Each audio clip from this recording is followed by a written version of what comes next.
Muy buenas tardes, mis queridos alumnos. Sean ustedes bienvenidos a una clase más de educación física con su profesora Yanela García. De mi parte les mando un abrazo enorme desde acá para todos ustedes. Un beso enorme, que tengan un excelente inicio de semana. El día de hoy vamos a tratar un tema muy interesante, así que vamos allá. Como nosotros podemos ver en el nombre del tema, está matemáticas, lenguaje y emoción.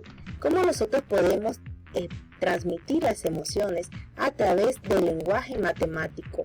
Pero ustedes se preguntarán, ¿qué es el lenguaje matemático? ¿Cómo nosotros podemos hablar de un lenguaje matemático? Pues bien, vamos nosotros a descubrir de qué se trata el tema. Pues bien, nosotros como maestros no solamente somos guías de parte de conocimiento, nosotros también somos los responsables de la formación en valores que ustedes tendrán a lo largo de su vida. Es por eso que nosotros debemos transmitir ese amor hacia todos ustedes en el aprendizaje para que ustedes dentro de su futuro puedan desarrollar aún más esos sentimientos de empatía. Asimismo, nosotros debemos procurar que los alumnos no solamente estudien una materia por el hecho de quererla pasar, sino para saber lo importante que será a lo largo de su vida, y eso será el reflejo de nosotros en ustedes. Asimismo, nosotros podemos ver que la matemática como lenguaje tiene sustantivos, tiene voz, tiene adjetivos y tiene adverbios, al igual que un lenguaje normal. Por ejemplo, como sustantivo nosotros tenemos los conjuntos, las variedades, el número, la estructura. Asimismo tenemos verbos como las reglas de relación, de correlacionar, el sumar, el coevolucionar, la operación, etc. Asimismo, el adjetivo será continuo, derivable, abierto, cerrado, monótono, par e impar. Los adverbios cuantificadores, es decir, de cantidades, para todos algún existe parcialmente y ordenado. Vamos a seguir aquí con los diferentes tipos de lenguajes matemáticos. Aquí nosotros podemos ver, existen 4 tipos de lenguaje, que son el lenguaje habitual, el lenguaje algebraico, el lenguaje geométrico y el lenguaje aritmético. El lenguaje habitual es aquel medio de transporte necesario para la comunicación de ideas. El lenguaje algebraico es aquel que utilizaba en la Edad Media para llevar el nombre de la incógnita.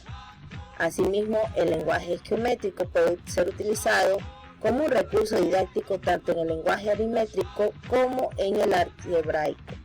Y en el lenguaje aritmético tiene un sistema de notación particular distinto del habitual, aunque tiene con él varios rasgos específicos. Vamos a tener otro tipo de ejemplo acerca de cada uno de ellos. En el lenguaje habitual podemos decir en el tiempo es oro. Nosotros relacionamos al tiempo como algo valioso, ¿verdad? Que es algo que no podemos perder. Asimismo, las palabras que dicen nuestras vidas son los ríos que dan a la mar, quiere decir que cuando una persona puede morir al final de sus tiempos, ¿verdad? Todas las vidas tienen su fin en la muerte. Este es un ejemplo del lenguaje habitual.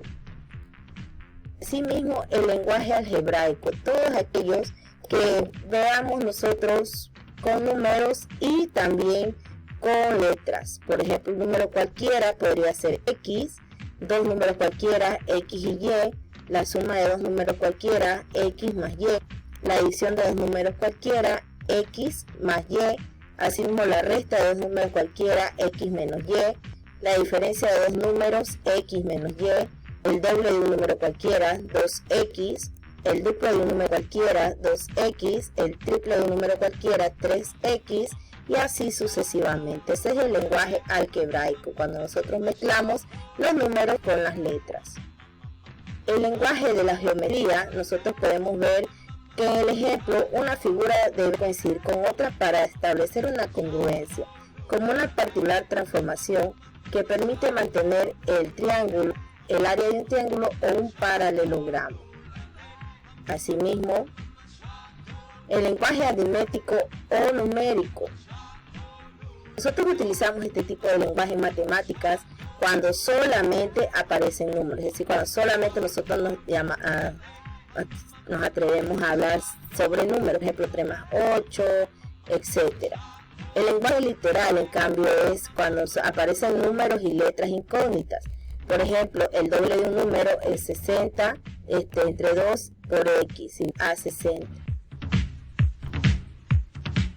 Asimismo, vamos a ver nosotros qué actividad tenemos para hoy y en qué podemos nosotros relacionar el lenguaje numérico.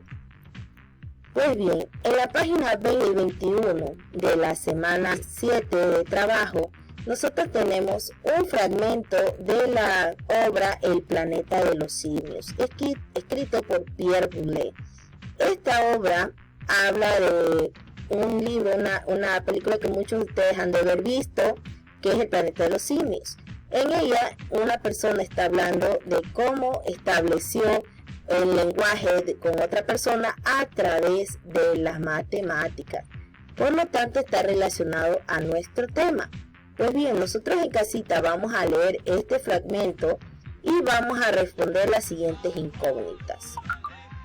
Dice: entre Cira y yo acababa de establecerse una comunicación espiritual por conducto de la geometría. Nosotros ya hablamos de ese tipo de lenguaje. La humanidad inventó la matemática, el dibujo, las palabras para sobrevivir, pero también impulsada por sentimientos y necesidades espirituales. Imagina y escribe una historia sobre la aparición del primer dibujo, los primeros números o las primeras palabras de la humanidad. ¿Cuáles fueron las necesidades y los sentimientos que provocaron esta aparición? Esa será nuestra actividad para esta semana. Vamos a escribir una historia acerca de cómo apareció el primer dibujo, los primeros números o las primeras palabras de la humanidad. Asimismo, vamos a responder la pregunta: las necesidades y los sentimientos que provocaron esta aparición.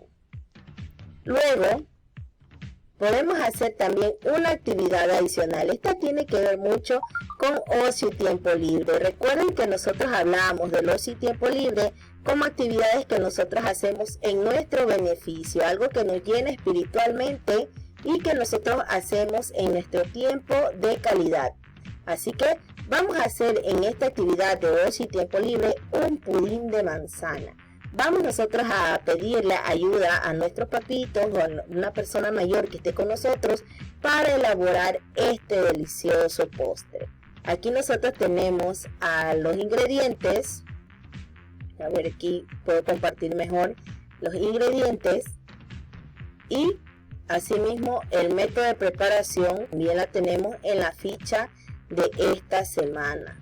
Aquí nosotros tenemos los implementos, que necesitaremos un cuchillito, por lo tanto necesitamos ayuda de una persona mayor, una tabla de picar, un recipiente, un cernidor, una cuchara para mezclar todo, un tenedor y un molde para meter al horno el pudín.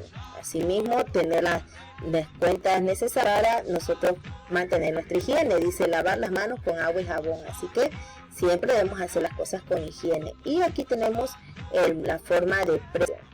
Así que manos a la excelentes chefs y reposteros, vamos a hacer un rico pudín de manzana.